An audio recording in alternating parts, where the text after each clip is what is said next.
sekarang adalah bagaimana open defecation free dapat terlaksana dengan baik, minimal adalah di angka 100%. Alhamdulillah Kabupaten Sijung sejak tahun 2019 sudah mendeklarasikan bahwa kepemilikan jamban dan akses untuk Kabupaten Sijung sudah mencapai di angka 100%. Namun ini perlu juga menjadi bahan evaluasi bagi kita, karena setiap tahun ada pertambahan rumah tangga, setiap tahun ada pertambahan KK. Jangan-jangan nanti di tahun 2019 akses kepemilikan jamban dan akses kita sudah 100%, tetapi ada pertambahan rumah tangga 2020, 2021, dan mungkin 2022 bisa jadi nanti setelah diverifikasi ternyata pertambahan rumah tangga yang dari tahun 2020 atau 2019, 2020, dan 2021 ternyata mereka tidak akses jamban.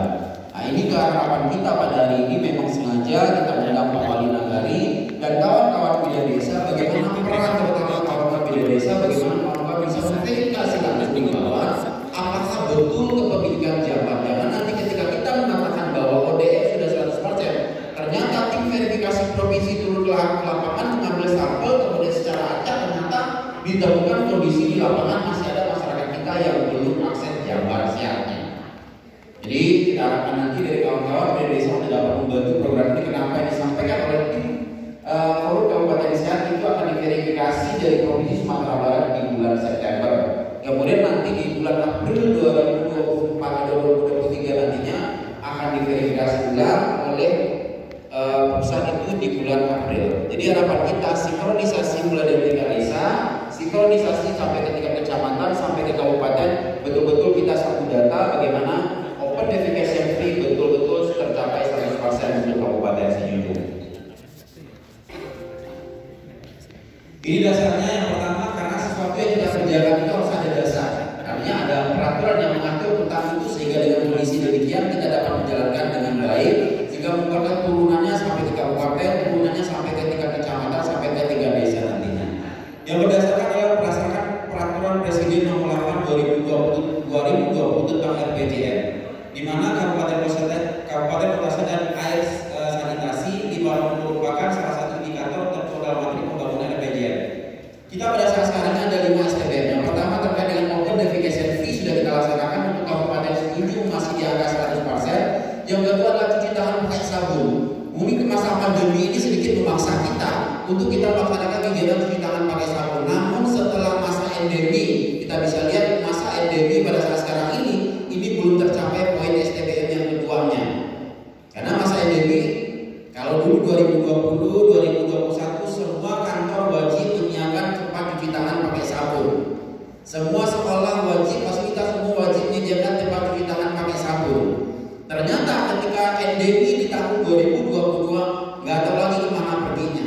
Harapan kita melalui regulasi yang diujukan oleh Bapeda ke DPRD sekaitan dengan Perda terkait dengan STBM, mudah-mudahan ini dapat kita implementasikan kembali untuk Kabupaten Sijung. Bukan hanya di saat masa pandemi cuci tangan pakai sabun, minimal nanti untuk kondisi Perda semua institusi pemerintah dan fasilitas pelayanan publik sudah dikembalikan lagi tempat cuci tangan yang pada tempatnya semula dan sudah membudayakan ini untuk Kabupaten Sijung. Lagi kita berbicara masalah pengelolaan limbah rumah tangga untuk Kabupaten Sijung, dengan harapan nantinya ini merupakan indikator dan poin penting dalam penilaian Forum Kabupaten Sehat atau verifikasi Kabupaten Sehat. Melalui pertemuan hari ini kita dapat menyampaikan bahwa ada poin penting yang akan kita sikapi mulai dari tingkat kabupaten, kecamatan sampai ke tingkat negara nantinya. Di Peraturan Menteri Dalam Negeri tentang pedoman penyelenggaraan Kabupaten Sehat tahun 2023 akan dilaksanakan verifikasi. Ini sudah ada suratnya dan ini yang perlu kita persiapkan pada hari ini. Mungkin pada hari ini kita undang semua stakeholder terkait dengan harapan melihat seperti apa nanti materi yang disampaikan oleh Bapeda, indikator dan tatanan yang harus dipenuhi. Bukan hanya di bidang kesehatan saja, perkantoran sehat, kemudian lingkungan sehat, pariwisata yang sehat, kemudian transportasi yang sehat, itu kita wujudkan nanti secara bersama melalui rapat pada hari ini. Ini yang saya sampaikan tadi, kalau untuk daerah yang mengeluarkan swasti Sabah Padapa yang minimal 80, kita sudah mengacu pada poin yang ketiga, itu mengusulkan ada swasti Sabah Wisata yang kedua dengan target ODF-nya atau open defecation free-nya di angka 100. Ini strategisnya. Kemudian sasaran strategi indikator kinerja utama dan sasaran RPJ Provinsi Sumatera Barat. Jadi kita lihat dulu Provinsi Sumatera Barat. Sasaran strategis yang ini merupakan bagian dari kami nantinya untuk mengisi dari indikatornya terkait dengan kematian ibu, kematian bayi, kemudian stunting, imunisasi, ini bagian dari dinas kesehatan. Karena sasaran strategisnya adalah meningkatkan kesehatan ibu dan anak serta masyarakat. Kemudian berbicara masalah RPJM Provinsi Sumatera Barat dan RPJM pemerintah pusat, kita punya turunan juga oleh visi misi pemerintah daerah yang harus kita wujudkan untuk Kabupaten Semenanjung terkait dengan open defecation free atau terkait dengan ODF. Kita masuk di tatanan yang ketiga, meningkatkan kualitas sumber daya yang sehat, cerdas dan produktif berbasis teknologi. Tatanan ada bahasa isyarat serta bahasa digital pulau. Tidak mungkin kita bisa melaksanakan atau mengimplementasikan meningkatkan derajat kesehatan masyarakat yang cerdas dan sehat tanpa didukung dengan pilar sanitasi total berbasis masyarakat. Berdasarkan visi dan misi pemerintah daerah ini akan diturunkan. Di visi yang ketiga adalah yang pertama adalah strategisnya mendorong memfasilitasi masyarakat berperilaku hidup bersih dan sehat. Makanya ini juga yang mendorong daripada Bapeda bagaimana mewujudkan perilaku hidup bersih yang sehat melalui 5 tatanan yang kita usulkan dalam bentuk peraturan pemerintah daerah. Yang ini sudah sampai di DPR dan sudah dibahas. Mudah-mudahan tahun sekarang keluar ya Pak. Mudah-mudahan tahun sekarang. Ini semua adalah penjabaran daripada visi dan misi pemerintah daerah. Khusus bidang kesehatan adalah di visi yang ketiga. Kemudian arah kebijakan 2022 sampai 2025 adalah peningkatan kualitas hidup bersih dan sehat masyarakat secara partisipasi. Ini yang kita harapkan kehadiran dari forum menjembatani antara kebutuhan daripada masyarakat melalui perangkat daerah yang ada dengan pemerintah daerah. Artinya forum bukan hanya sekedar hadir, tapi bagaimana memfasilitasi apa yang menjadi kebutuhan kita masing-masing dan apa yang menjadi kebijakan yang dijalankan secara bersama. Karena kita sadar bersama bahwa mewujudkan derajat masyarakat bukan hanya menjadi tanggung jawab bidang kesehatan saja, tapi adalah menjadi tanggung jawab kita bersama yang tersusun rapi di dalam tatanan bagaimana memverifikasi kompetensi sehat oleh lembaga eksternal dari pemerintah daerah. Ini dasar hukum daripada pelaksanaan SDBM yang kita usulkan menjadi peraturan daerahnya. Ini proses ODF yang kita capai di Kabupaten Semenanjung. Saya masih ingat ketika kita pertama Kabupaten Semenanjung tahun 2018 di hari jadi Kabupaten Semenanjung, ada beberapa daerah yang punya open defecation free pada waktu itu. Harapan kita bagaimana mencapai akses sanitasi dan bagaimana mencapai open defecation free untuk Kabupaten Semenanjung dapat berjalan dengan baik. Tahun 2018 saya sendiri yang memimpin pelaksanaan kegiatan pada waktu itu kita belajar untuk tingkat nasional itu bahwa open defecation free pertama yang dilaksanakan di tingkat nasional adalah di Pringsewu. Hanya pada waktu itu kita dengan camat, dengan seluruh wali nagari dan seluruh tenaga sanitasi puskesmas kita sama-sama ke Pringsewu pada waktu itu. Kita belajar di sana karena kita lihat kultur dan budaya mereka juga punya kolam yang banyak. Kemudian setiap kolam yang ada digunakan adalah untuk membuat jam-jam di atas kolam itu sendiri. Persis sama kondisi yang kita hadapi ketika kita berbicara Kabupaten Semenanjung dengan jumlah air yang cukup besar, kemudian rata-rata kita punya kolam juga yang selama ini dimanfaatkan oleh masyarakat adalah kolam digunakan adalah untuk beri makan ikan melalui buang air besarnya. Ketika kita belajar pada waktu itu di Pringsewu, harapan bagaimana mereka mengkolaborasikan program antar pemangku kepentingan di tingkat kabupaten. Harapannya ternyata Pringsewu adalah yang pertama di Indonesia bisa melaksanakan open defecation free. Di sana kita belajar. Proses yang kita lakukan setelah kita belajar dari situ, kita hadirkan kembali ke Kabupaten Semenanjung, kemudian kita rapatkan dengan pemerintah daerah. Akhirnya kita undang pada waktu itu yang menjadi narasumber pertama yang kita undang untuk open defecation free di tahun 2018 adalah Wakil Bupati Pringsewu. Alhamdulillah dengan proses seperti itu dipicu lagi dengan kawan-kawan yang ada di bidang desa. Semenjak tahun 2018 kawan-kawan bidang desa sudah melaksanakan arisan jamban.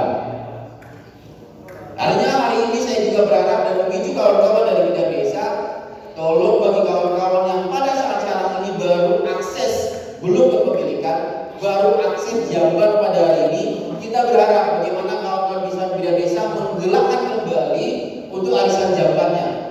Karena dengan proses arisan jamban ternyata pemicuan yang dilakukan oleh kawan-kawan bidang desa bisa mencapai open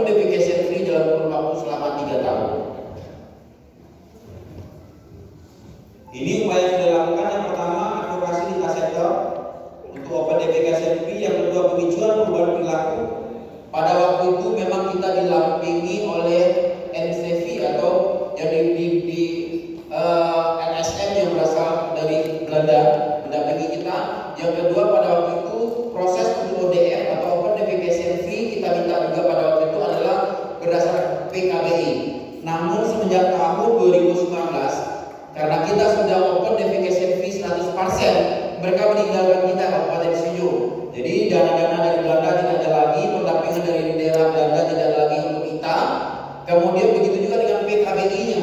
PKBI Sumatera Barat juga tidak lagi mendampingi kita karena kita dianggap bahwa Open DPKSNP sudah 100%, sudah layak mereka mandiri untuk bagaimana mengupayakan pencapaian kepemilikan jalan bagi masyarakat Kabupaten Sidoarjo, karena pada saat ini masih ada 6.000 lagi yang masih akses kepemilikan jalannya.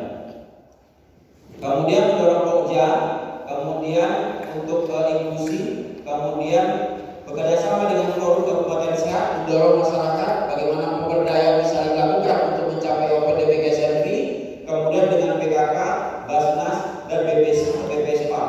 Ini kegiatan-kegiatan yang sudah kita lakukan untuk mencapai Open DPKSNP. Kemudian pembentangan stakeholder, fungsi Pokja RPR, kemudian Bupati menunjuk komitmen melalui deklarasi sidang pembuka parlemen, diiringi penandatanganan. Ini terakhir oleh Camat dan Wali Nagari. Harapan kita akan sudah kita tanda tangani pada acara pada acara ulang tahun daripada Kabupaten Sidoarjo tahun 2019 ini betul-betul bisa kita laksanakan. Kemudian pergerakan arisan jamban, alokasi dana sehat, dana desa untuk pembangunan jamban. Ini tidak ada berapa wali nagari yang menganggarkan dananya untuk pembangunan jamban. Harapan kita bagaimana mendorong nantinya kalau dana desa bagi masyarakat kita tidak mampu. Hadir hari ini memang sengaja kita undang Bang Nagari, bagaimana nanti CSR-nya bisa dimasukkan untuk upaya mempercepat proses kepemilikan jalan untuk masyarakat Kabupaten Sidoarjo. Kemudian dari Basnas memang juga sudah kita undang juga dan beberapa kali rapat dengan Basnas.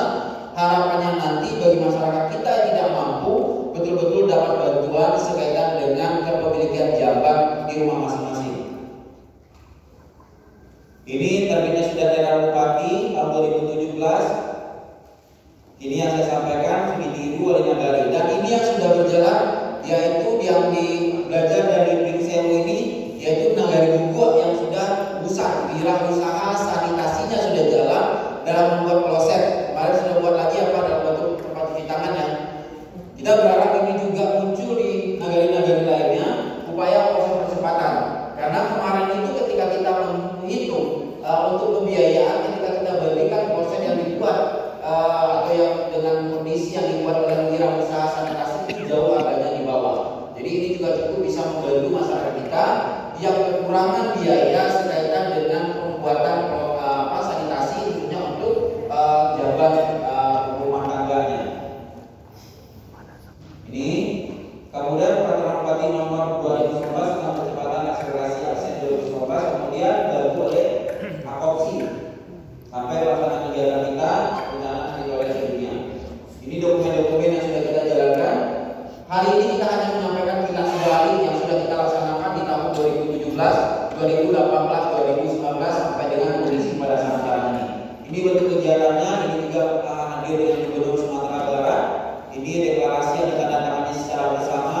Ini wirausaha sanitasi yang betul-betul pada waktu itu bukan hanya dikunjungi oleh pusat saja, tetapi wirausaha sanitasi sudah pernah dikunjungi juga oleh dari Belanda yang memberikan bantuan terkait dengan kunjungan saja ke Pringsewu kemarin. Ini komitmen kita bersama. 2020 TP dulu. Terakhir 2009 balik yang Wistara itu kan. Ini keadaan kita. Ini update perkembangan kepemilikan jalan Juni 2022. Yang pertama itu jumlah penduduk, kemudian